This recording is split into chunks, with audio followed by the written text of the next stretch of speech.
ভাই ভাই ভাই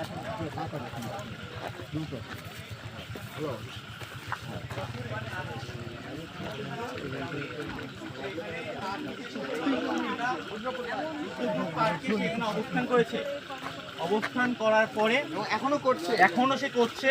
এক সময় সে বেড়ে গিয়েছে।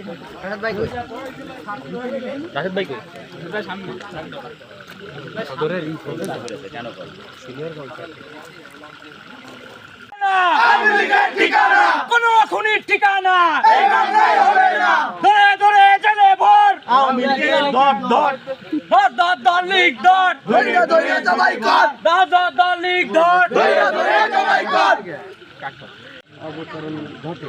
এখন আমাদের দাবি হচ্ছে নাগরিক কমিটির বা বৈষম্য বিরোধী ছাত্র আন্দোলনের যে দামি ভোটের এমপি বা ফ্যাসিস্ট সরকারের এমপি, যেহেতু আমরা ধরতে এসে আমাদেরকেই উল্টো মারধর দেওয়া হয়েছে, আমরা এই ফ্যাসিস্ট দামি ভোটের এমপির গ্রেপ্তার দাবি করছি এবং গ্রেপ্তার না করা পর্যন্ত আমরা এখান থেকে অবস্থান থেকে এক পরিমাণ সরব না। আপনার নাম আর পরিচয়টা বলুন। নাম নুরুজ্জামান, আমি যশোর সদর উপজেলার নাগরিক কমিটির একজন প্রতিনিধি।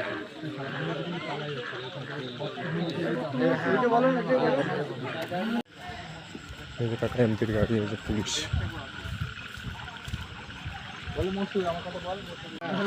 জনতার একটা দল এখানে আসে, এসে তাকে হাতে নাতে আটক করে। আর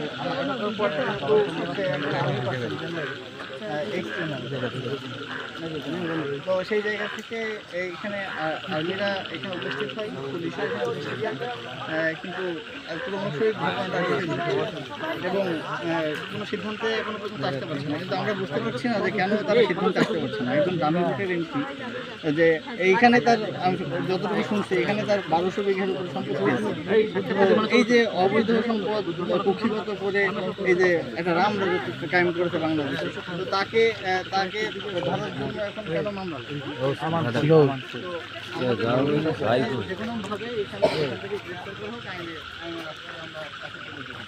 এবং আমরা এখনো পর্যন্ত পুলিশ এবং আর্মিদের নির্দেশনা অনুযায়ী এখানে অবস্থান করছি শান্তিপূর্ণভাবে, এবং আমরা একটা সুরাহা চাচ্ছি। এবং একই সাথে এই যে মেয়াদি, তাকে কিন্তু একটা সেফ এক্সিট দেওয়ার একটা প্রবণতা আমরা লক্ষ্য করছি। কারণ সে যেহেতু আর্মির একজন এক্স অফিসার, তো সেই জায়গা থেকে তার প্রতি এক ধরনের সিম্প্যাথি থাকতে পারে।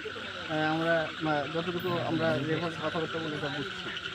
তো আমরা চাই যে এই জায়গা থেকে তাকে গ্রেপ্তার করার মাধ্যমে তাকে আইনের আওতায় নিয়ে আসা। আপনারা এখানে কখন এসেছেন আর কতক্ষণ থাকবেন? আপনারা